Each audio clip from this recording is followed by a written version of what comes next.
Hey everyone, welcome to our second round of the 2021 Lunch and Learn series. This event is brought to you by IVCC's Rho Omega chapter of Phi Theta Kappa International Honor Society. My name is Gracelyn Quessy, and I'm the Student Recruitment Specialist here at IVCC. I'm here today with PTK co-advisor Azeret Loveland. Hi, everyone. Thank you, Gracelyn. My name is Azeret Loveland, and I serve as the Assistant Director for Admissions, Records, and Transfer Services. And really exciting to offer this networking opportunity for our students, even our high school students that might be interested in just the idea of business, but what do I do with it? So we're very lucky to have some professionals with us today to share their experiences. So before we get started, I just want to mention a couple of things for those that are joining us. Please mute yourself just so that there isn't any feedback. And then submit any questions that you might have in the chat feature and we'll address those. We made enough, well, we have questions that are already prepared, but we have enough time to be able to address anything else that pops up. And then just know that this session will be recorded. We're really excited to do this series because this is all about real world preparation. Maybe today's the first time that some of these students realize that this is the future career that they want to pursue. So we're going to be covering quite a bit of ground, and I'm going to hand it off to our student moderator, Ashton Roderick, who is the PTK Vice President of Scholarship. Hello, panelists. Thank you so much for accepting our invitation to speak today at PTK's Business Careers Lunch and Learn. Can each of our guests please share your name, title, and the organization you work for? Cindy, we'll go ahead and start with you. Hi, I'm Cindy Krakowski. I've kind of come full circle. I started at IVCC, went on to Northern to get my degree. I was a member of PTK when I was at IVCC. And now I'm back to tutoring students in accounting at IVCC.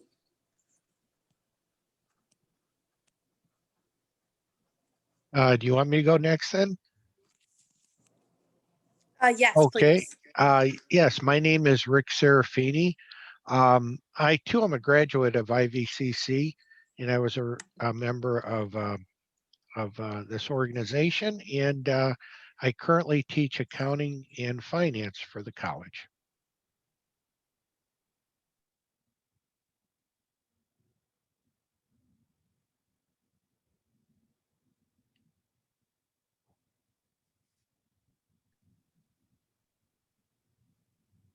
Uh-oh.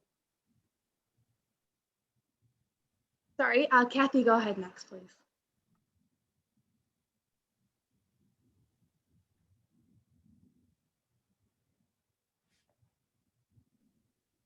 Oh, Kathy, I think, well, it doesn't look like you're muted, but we can't hear you.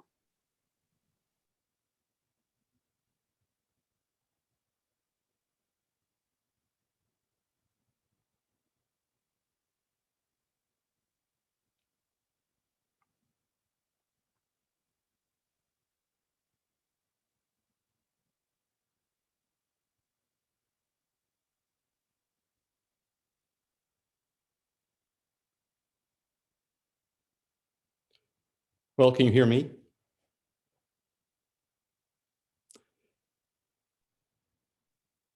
I am Jeff Yasowitz, and I'm a business owner. I'm an entrepreneur right now, and I own Star Union Spirits in Peru, Illinois.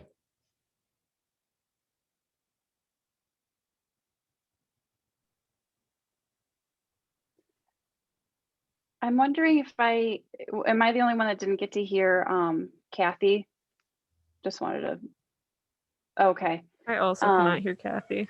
Okay. I couldn't hear either. I was unable to hear her as well. Maybe we'll have her join us again and see if there's something we can have her rejoin us or something. Maybe with the audio would somehow get figured, but we will have Ashton move along. Thank you for those introductions, and thank you again for being here with us today. As students, we know we're supposed to be working towards professional careers, but we don't actually know what the day-to-day responsibilities are going to be once we get there. Can you share about a typical day at work would look like for you? And then we'll go ahead and start off with Cindy again, please. Hi, I'm going to talk about my day when I was not tutoring, when I was actually in the accounting profession. I didn't really have a typical day. My day, I think the thing that I would stress to a student is there is no typical day. I would go to work with, I'm going to get this accomplished, and I would completely be thrown for a loop with a different project. So, but in accounting, my day would be preparing financial statements, working on different projects, different feasibility type things, doing different payroll tax returns, doing different business income tax returns, working with financing on the banks, working on software within different accounting functions. So, you know, I had a lot of different things that I did in my typical day.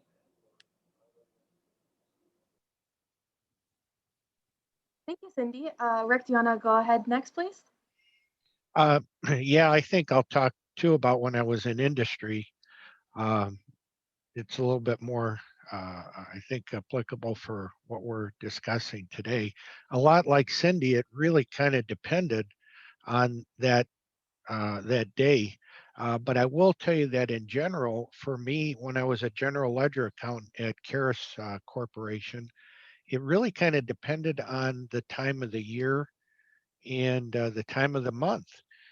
Typically, I'll just tell you real quickly, usually I remember the last week of the month was a big rush to get the books ready to close.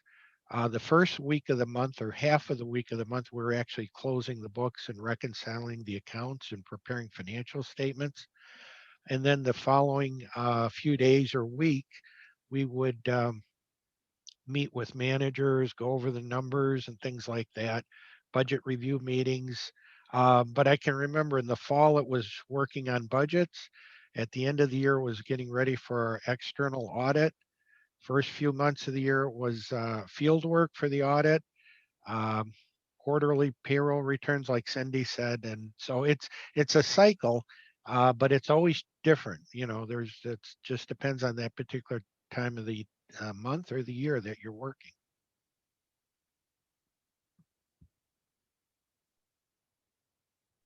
Wonderful, thank you. Were we able to get Kathy back in? If you can hear me, that'd be Yes. great. Oh, good. Yes, we can hear you now. Perfect. Good. Okay, well, a typical day for me is never the same. It's always creating things, producing things, and I handle the website, social media, a lot of writing, and just the overall management of the marketing for Starved Rock Lodge.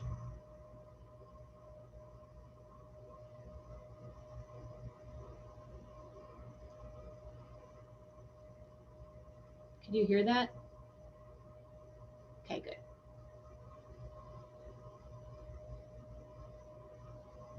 And we'll have Jeff go next. Yeah, so typical day for me these days is very different from what I used to do. When I decided to open a business, I did so just about 105 miles from where I reside and live. So my typical day is waking up at about 5:30 or 6 a.m., out the door by about 7:30, drive 105 miles down to Peru, which is where Star Union Spirits is located in the West Clocks building. And you have to have a lot of passion to do that. And I often get to work about 9 a.m.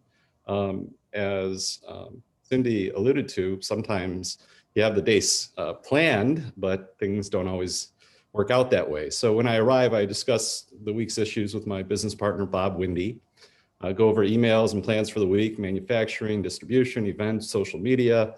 I may do a contract or two. I am a licensed attorney still. Although I did not let that degree define me right now. But I still use a lot of that knowledge I learned in operating the business. We might order filters for our water system, chemicals to run our boiler system. I pay bills, I manage our Instagram account, our payroll and transaction. I also take care of 3 monthly reports we have to file with the federal government and Illinois, another excise tax payments. I maintain our 5 or 6 licenses from the federal government, Illinois, and LaSalle County. We go over new product launches, and I file proposed labels with the federal government. They require what's called a COLA, which is a certificate of label approval before we release any bottles. And if someone comes in during the day, I provide customer service and the opportunity to take a tour, during which I explain, the chemistry and the history behind our name. And I also have the luxury of cleaning the bathrooms and windows on occasion. And then I drive, either drive or stay in Peru overnight, but drive 105 miles back home. Do you get any sleep, Jeff? No, I don't. Oh gosh. Well, that's great to hear though that if students are thinking about becoming an entrepreneur or changing careers, what that looks like, and I think you summarized it very well. Thank you. Thank you, everyone. It sounds like there's definitely always something going on in the field of business, and everyone's day looks different. With that, the next question will be, what made you decide on your respective fields, and what did your college path look like?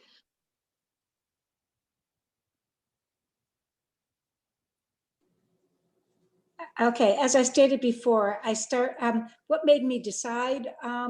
I think I had a passion for working with numbers, problem solving, which I think are both important in the accounting field. So I took courses and that confirmed my passion for accounting at IVCC. I went on to Northern and got my bachelor's degree, and then sat for the CPA exam and became a certified public accountant.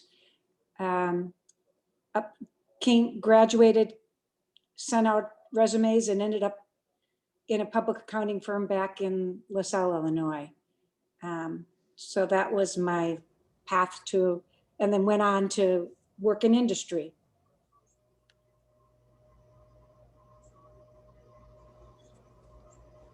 Okay, mine, what helped me decide that I wanted to go into accounting, I had a terrific bookkeeping instructor in high school, and he just made accounting fun.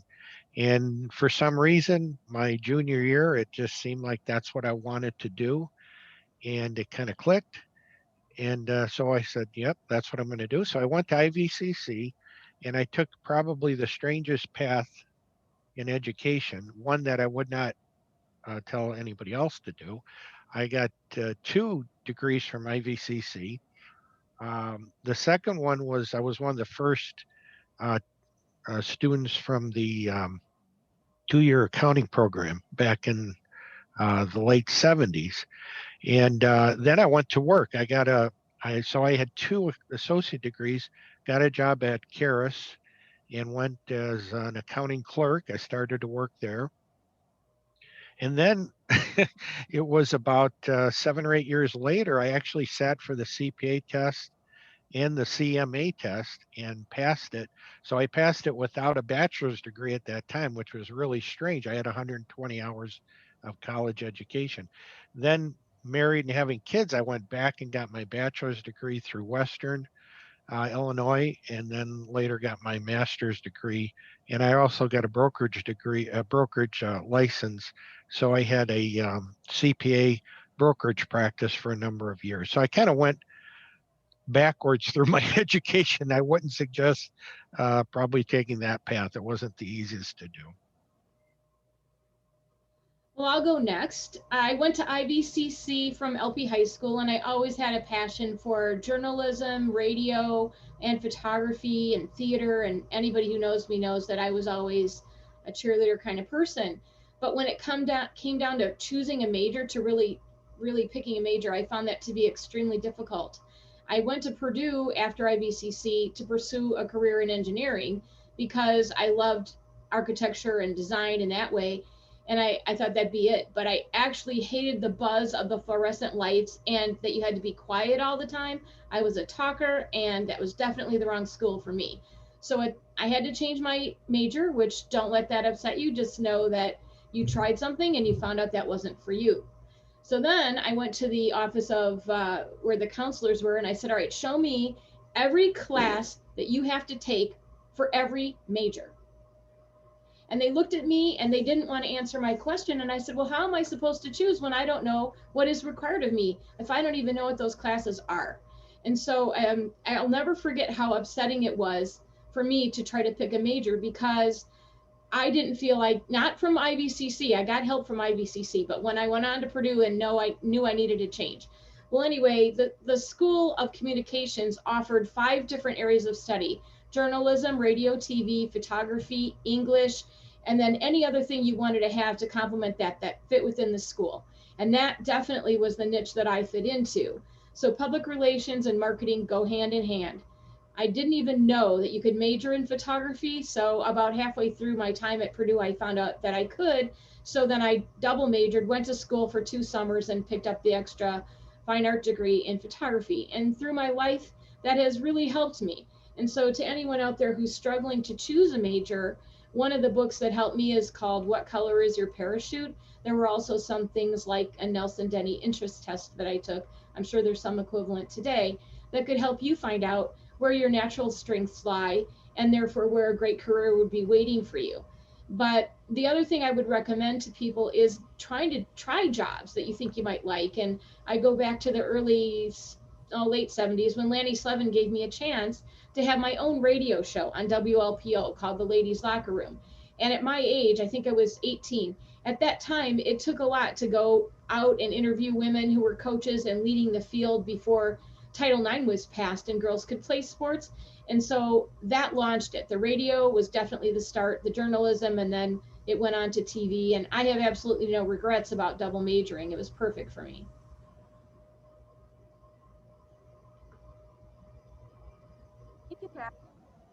Are you ready? Well, it's complicated. So folks often ask me, so when did you know you wanted to open a distillery?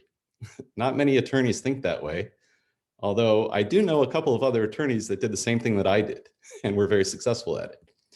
Well, you know, I never really set out to open a distillery, but in many ways, my destiny found me. And I would say, you know, my path evolved by following opportunities that pushed me out of my comfort zone, by taking on this challenge to open a business with what we thought was a great plan and a path to continued success. I did the more traditional thing for a while, and I continue to use those skills I learned in college and law school in our business.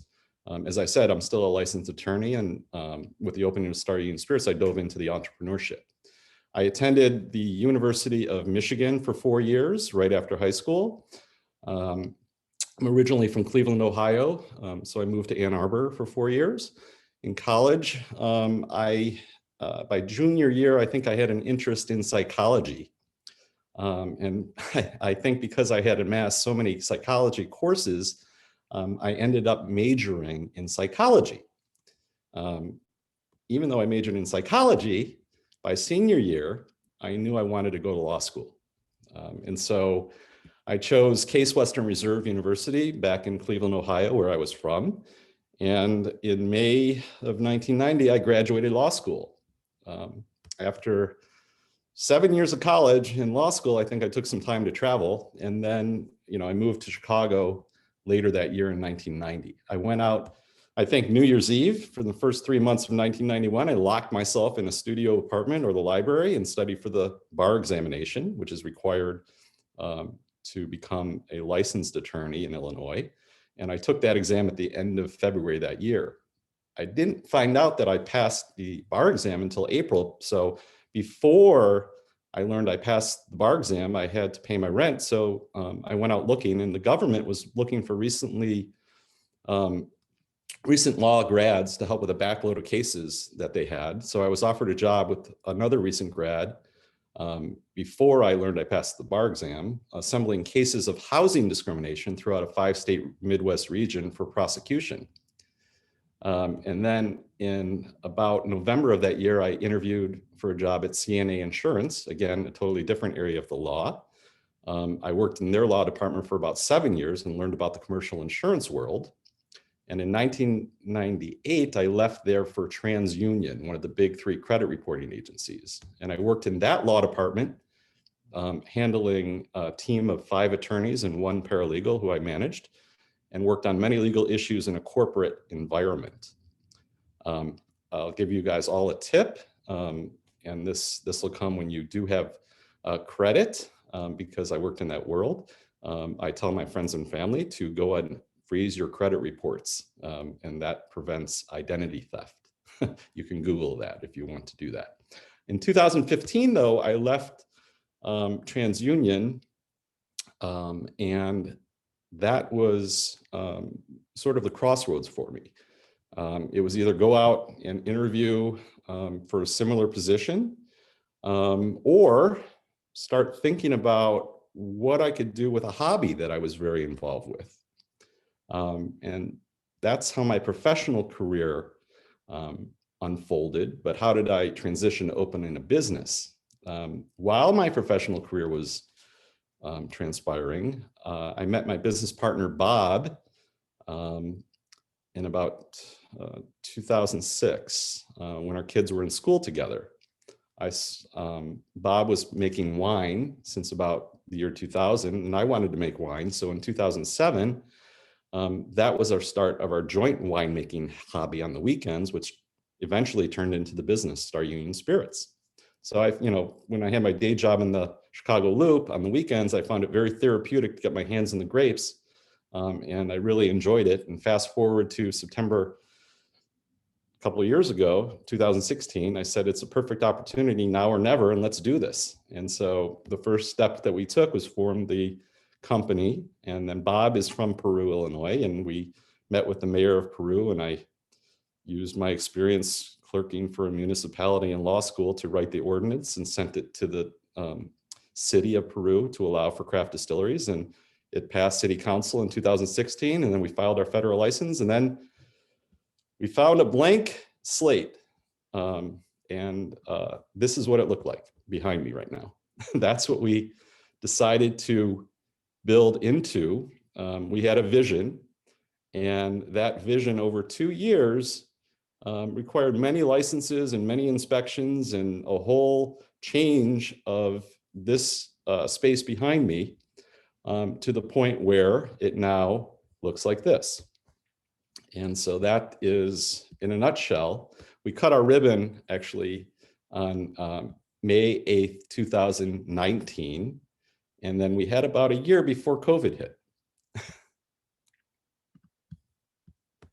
And that's it. Thank you, everyone. So it sounds like a common trend between everyone is that it's really important for students to know that not everyone's path is in that. Everyone's journey is a little different. And I think that's super important that many high school and first year, second year students know that, because it's okay to change your majors and it's okay to not know exactly where you're going to go. With that, the next question is, what do you wish you had done before starting on your career trajectory? And if you were to do it over again, was there anything that you would change, and what would that be? We'll go ahead and there certainly isn't anything I would change with my career. I had a passion for accounting. I had great mentors, and that certainly helped my career trajectory, most certainly.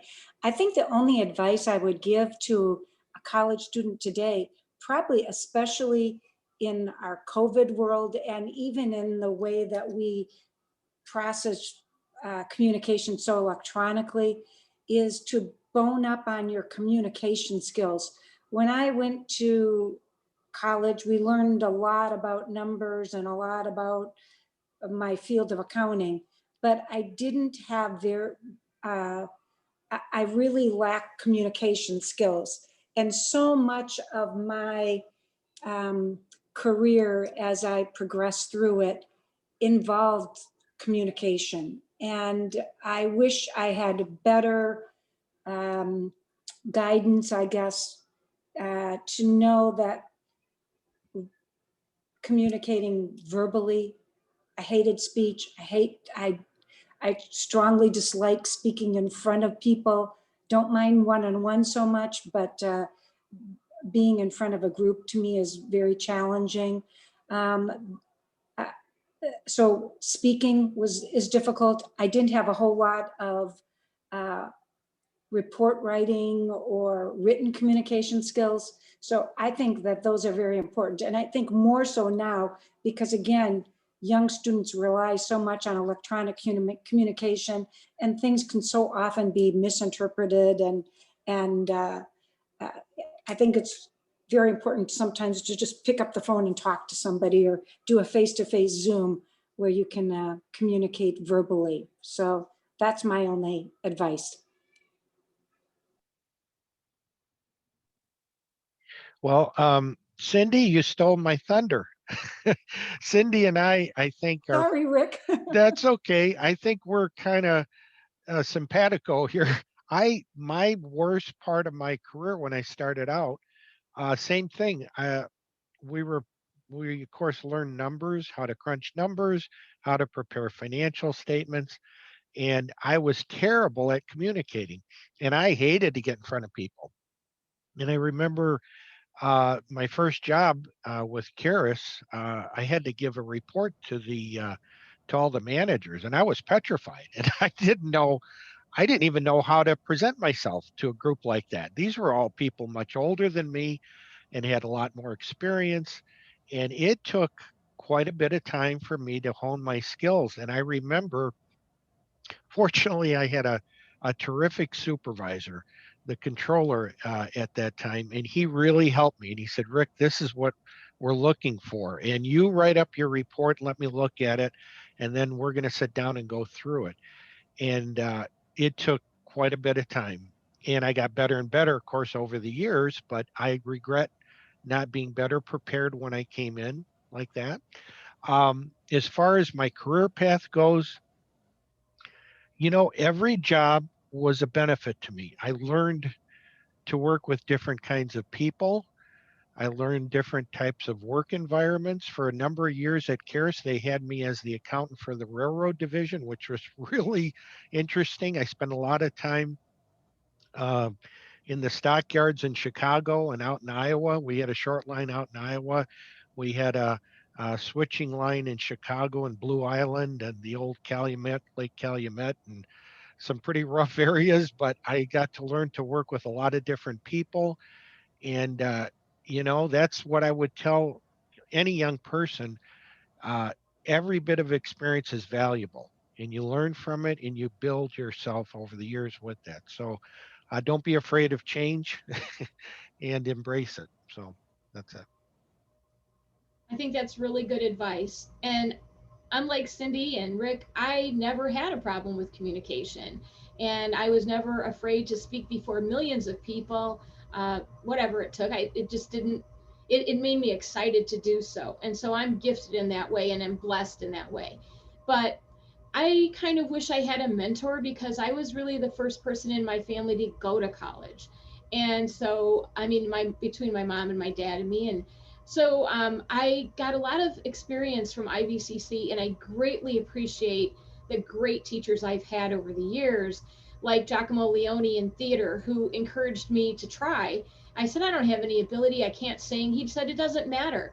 You just get the confidence. That's what you need. And whether it's taking a speech class or being in a play, then you gain the experience along the way. And so lots of times the best way to do this, if you're not sure you want to be on the front end, is learn the back end. So I was a producer director for the theater at IVCC, and then I was in a couple of plays. The same with the radio thing. I learned how Lanny Slevin did his job, and I went on to work at ABC TV in Peoria as a producer director back behind the scenes. And then I had the opportunity to go before the camera when I got an opportunity to be the first news director for the first low power TV station in Illinois. over the years, that same passion has kept going. You'll find it that you really love rises to the surface, whether it's numbers or journalism or writing or being in front of a camera. So even today, I'm producing videos on a regular basis. I'm doing a lot of writing. The common thread among all of this, though, is having people that you trust mentor you.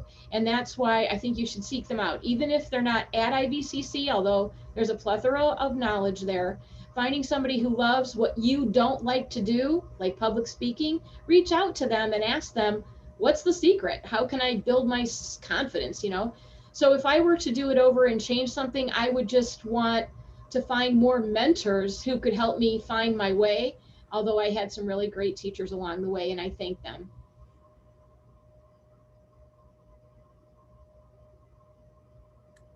My turn, right? Well, all of that is great advice, and I would echo what everybody said prior to me. As far as if I had to do it over, what would I change? I would probably have taken more chemistry and accounting classes, which you know, I took some of that, which have helped me now. As far as advice, I would echo again what Kathy said: find a mentor and don't fear. When I was, you know, and then step out of your comfort zone. And that's, you know, the best advice I could give you. When I was president of a school board here in Chicago for about 5 years. And we had about 250 families at the school. I served as president. I carried a piece of cheese with me. It was from the book, Who Stole My Cheese? A great book. And one of the notable things you remember from that book is adapt to change and embrace it. And that's I think the biggest piece of advice I could give to you, and have a passion, you know, for what you're doing, and it won't feel like work. But network. I would say step out of your comfort zone. I remember freshman year, I took an acting class in college. And I had to present in front of the whole class. And it's not fun when you're a freshman to stand up there and do something like that. But it was stepping out of my comfort zone, and I learned to be able to speak to people. And you continue to learn that in law school, because they use the Socratic method of education, where you're sitting there at the end of the professor's statements. All of a sudden you'll hear your name. So you've got to be aware, and you've got to answer and be prepared. And all of that training helped me be prepared for the customers that come in who ask a whole bunch of questions about what we're doing at the distillery.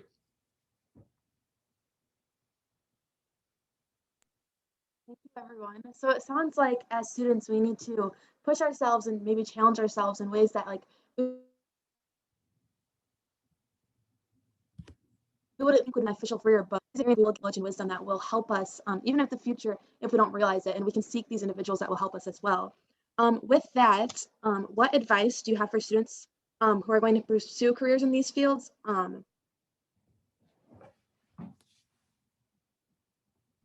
Maybe in terms of college classes, or where you can gain experience.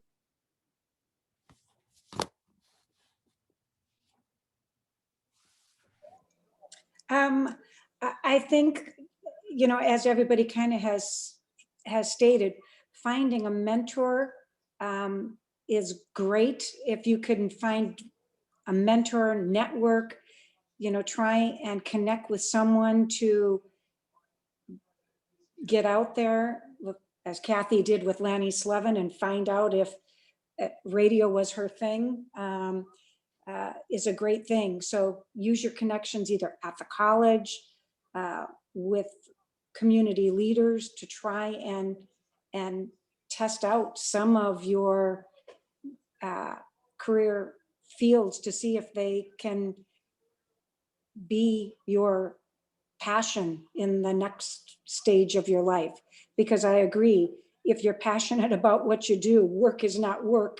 It is fun to get up and go to work every day when it's your passion.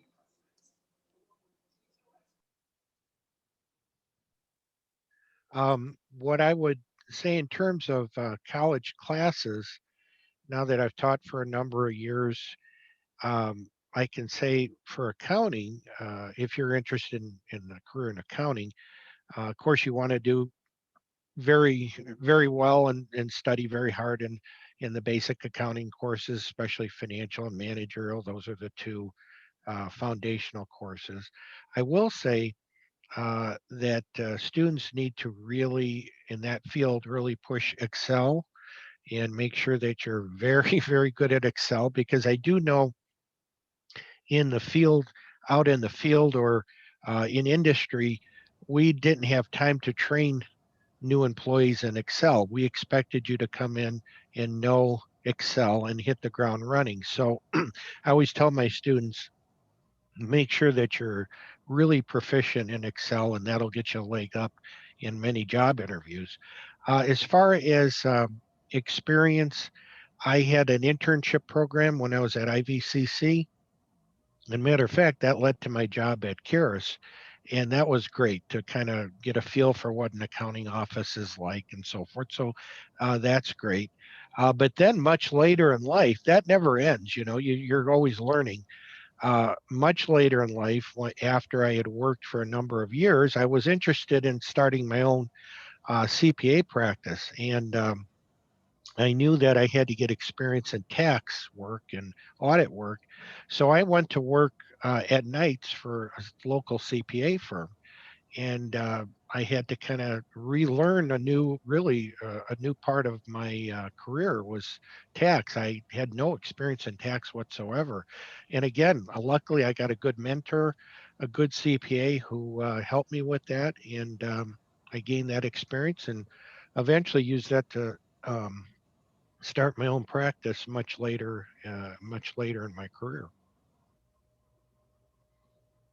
I agree with that, but what I would add to it is to expand your skill set in your spare time, because the more skills that you bring to the table, the more employable you are.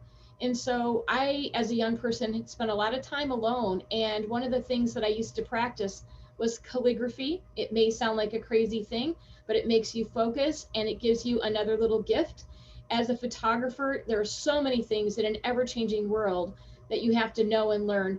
So knowing photography, knowing graphic design, knowing how to write and use English properly, these are all skills that you can bring to the table when you want to take the edge off. You know, you want to zoom ahead of the other applicants that you're up against in the future. So like I said, I would today even want to take more classes in Photoshop. And when I first started in my career, we basically had newspaper, radio, and TV. And now with social media, you have to be able to function on YouTube, Instagram, Facebook. I don't even know how to handle Snapchat, TikTok, and several others, but I'm learning and I never stop learning. We'll get to that in a minute, but expand your skill set. That's what I say.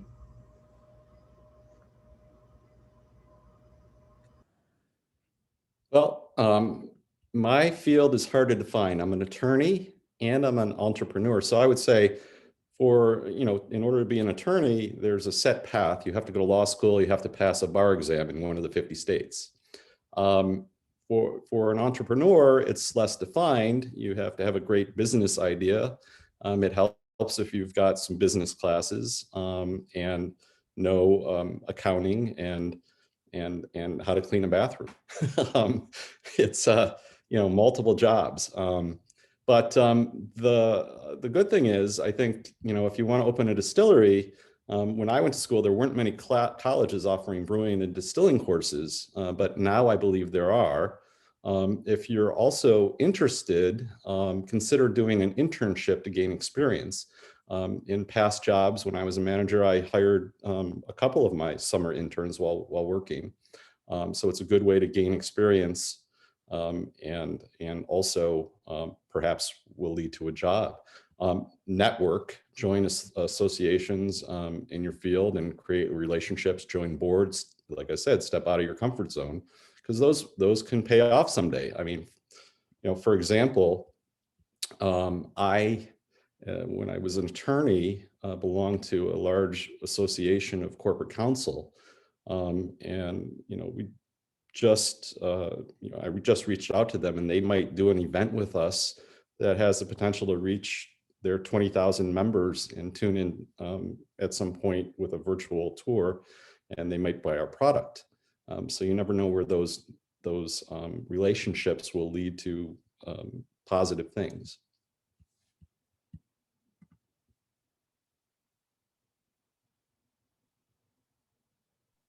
Everyone, that's excellent advice. For the next question, as students, we always like to think that once we graduate, that's going to be the end of our education. We don't have to keep learning new things or building our skill sets. But how do you to advance your instead to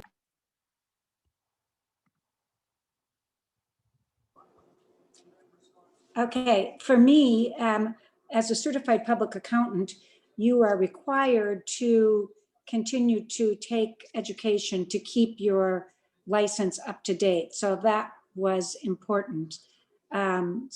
You can choose the courses that had interest to you or to your current business career path. So they are beneficial. You could take ones outside of your career path if you wanted to explore some different opportunities. I also took courses that were unrelated to the accounting career path I was on. I attended some marketing courses because that was important to my career as I became more involved in management. I took courses in just general business management. I always wanted to go back to get my master's degree, but as my career became busier and I became a mother of 3 children, that never happened. I'm sorry that I didn't, but it is what it is. But there's plenty of courses out there, whether they're online, in person, to continue to stay up to date in your field. Read. I love to read. So there's no reason not to stay up to date in your education today. Yeah, like Cindy, being a CPA and a CMA, we had continuing education requirements. So that's been ongoing for years. Teaching at IVCC, I was the tax accounting instructor. So, while I was practicing tax, that was fine. But even after I sold my tax practice, I would attend a 2-day tax seminar by the U of I every year just to keep up that way. I will say, and then, I just decided years ago I was going to learn everything I could about investing and financial planning and things like that. And I went back and got my Series 7 brokerage license. And that helped me in other ways too, because it really helped me in teaching accounting. I could bring things from that field into the classroom, and the students were always interested in free financial advice. I always told them, you're going to get what you pay for. So take it with a grain of salt, but that was kind of fun. Now that I'm at the end of my career, I'm retiring in a few months. What you can see right behind me is my learning now. I'm a ham operator. So I'm learning all kinds of things about fixing electrical equipment and that. So you never quit learning. It's just something different to do, and have fun with it, because learning's a lot of fun. So what you see behind me is what I'll be doing a lot more of. Well, I think it's really interesting to hear each of you say how you came to be where you are today. And I struggled greatly throughout my career that I hate to read. It's very difficult for me. And the thing that I also struggle greatly with is taking tests. Well, along the way, I found out that not everyone learns through reading. There are auditory learners, and I'm one of them. And thank God YouTube came on the scene, because when it did, you can learn by listening. And that is how I learn, or kinetically by hands-on. And that's why I love photography so much, because you used to literally hold the camera, but now a lot of people have a cell phone for that. But there's no better way to learn than to teach. And so years ago, after I got my photography degree and came back to the Illinois Valley, I taught photography as a night class at IVCC. And that really firms up your knowledge of the skill set. I don't care what it's about, but if you're teaching, you better know what you're talking about, or you better not be teaching. So that was a great experience. But to everybody who wants to stay up to date, we are in a great age of information where you can find out just about anything online. And as we all advance in our careers, regardless of your age, you need to be able to function on Zoom or digitally somehow, because that's the way the world is going, especially right now. And just being able to communicate on these platforms is something that I want to get better at. Like I know the lighting on my face is terrible, but this is the first Zoom meeting I've had from my office at Starved Rock Lodge. I usually do it from home, but I didn't feel like going home. So we all have to learn how to do these things better. And it just takes time, practice, and perseverance. But like I said, if you know something really well, teach someone else, and that'll make you feel good about yourself, and it'll help someone else too. It's great advice. I would say, be ready to wear multiple hats too if you're going to come to work for us. Everyone helps with the crushing, destemming, fermentation, bottling, and labeling bottles. We need many people when the grapes come in.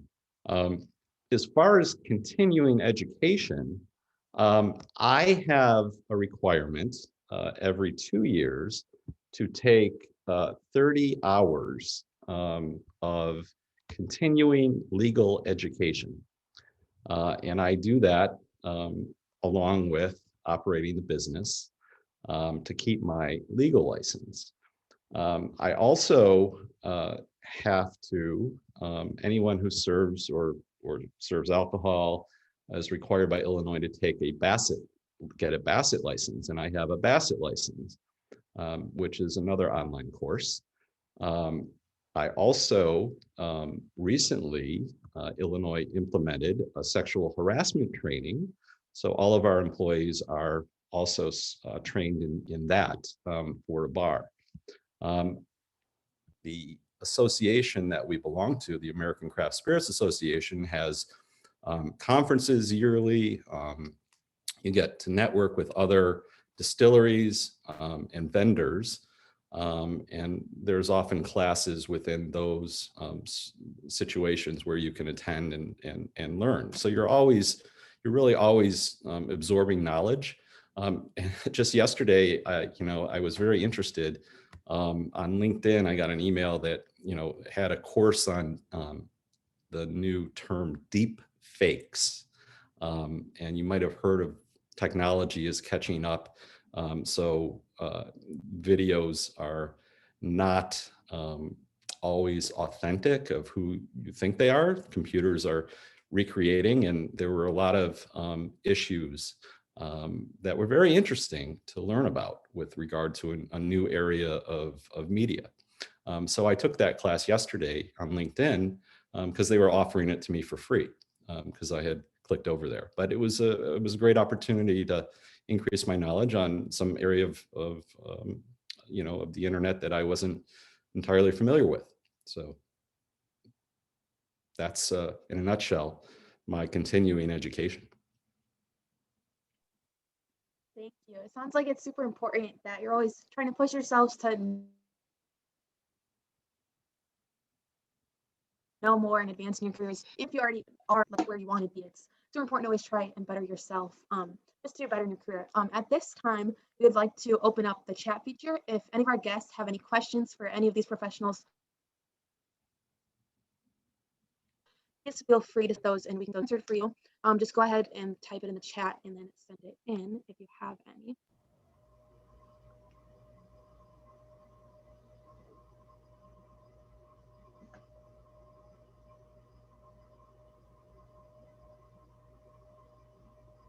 While we wait to see if anyone has any questions, we can go ahead.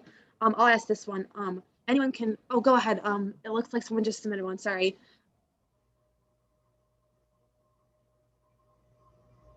They said it's a part about your curriculum. Anyone wants to lead on this one, you can go ahead, or we can follow the speaking order. It's totally up to you.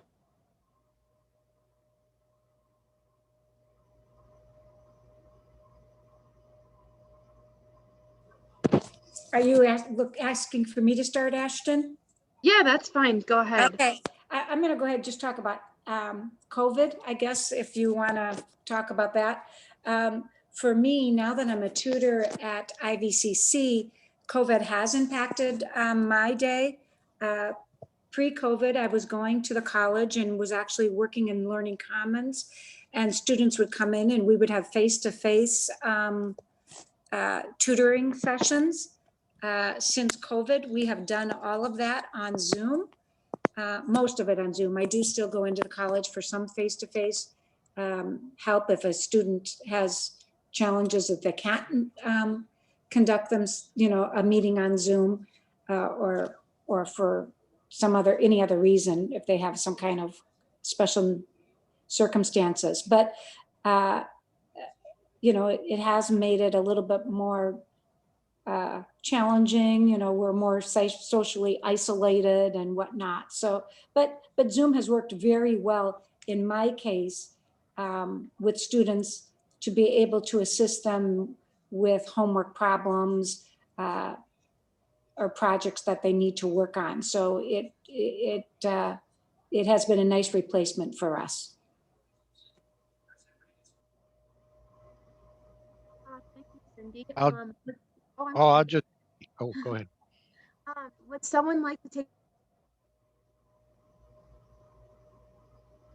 the question? What was the school you had to face during your college experience?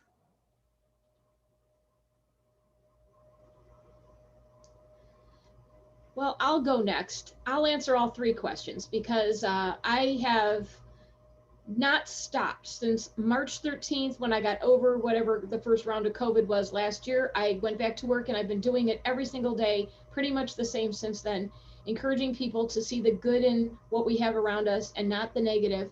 And that is how I've marketed Starved Rock all through this time. So my favorite part about my job is having a positive impact on people who come to Starved Rock and their opinion about it.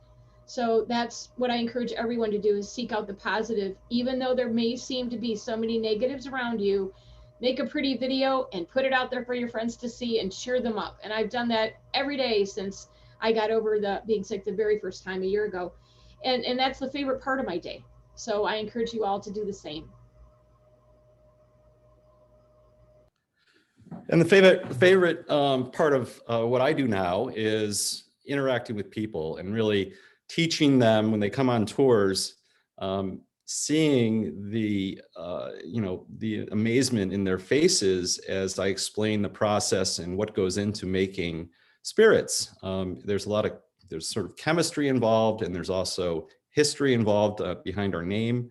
And it's very fun to show them pictures of what took place in the clock factory way back when, before we were there for many, many years.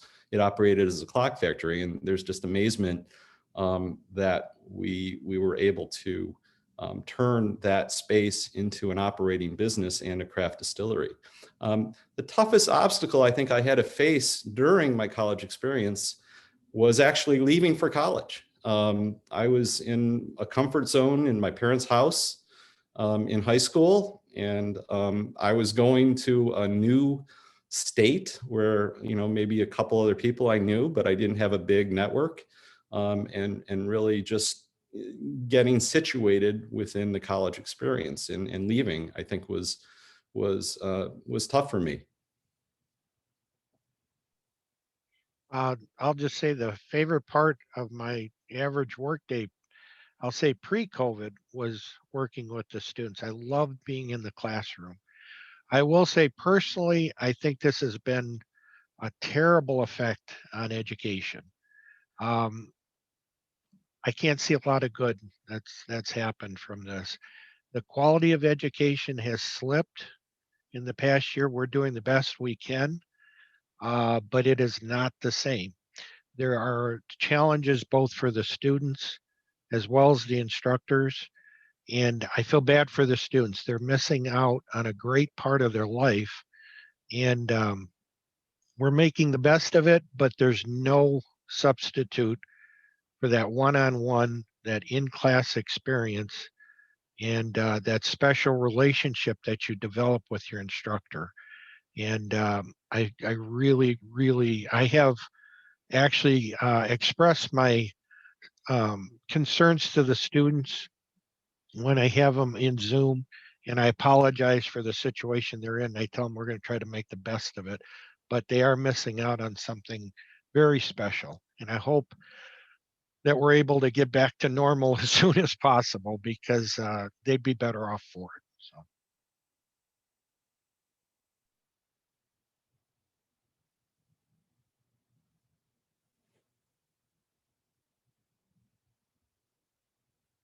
All right, thank you, everyone. I'm out here, but if anyone else has anything they'd like to add or any other questions, they can go ahead. But yes, thank you all for sharing your experiences, and thank you all for joining us today. We appreciate it. I don't know, Iceland, did you have anything to add?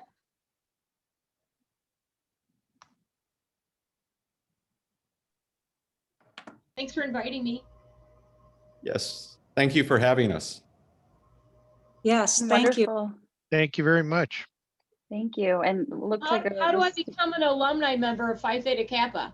you already are. So Well, isn't there a society though that you can join?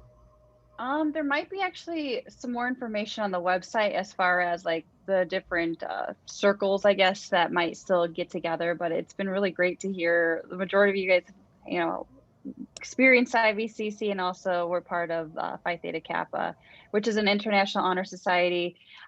Students, you know, will receive an email now. We used to send letters, but if they are eligible. So it's really great to have some of our high achieving students coming up with these types of programs and engaging, you know, professionals in the community to just learn more. And so this is really helpful, and the comments in the chat are very, very grateful for your time and experience. We will follow up, and yeah, we hope you have a great rest of your day. And thank you again for giving up your lunch to share your experiences. Thank you. Thank you. Thank you. Thank you. Yeah. Bye. So much. Bye-bye. Bye-bye. Bye-bye.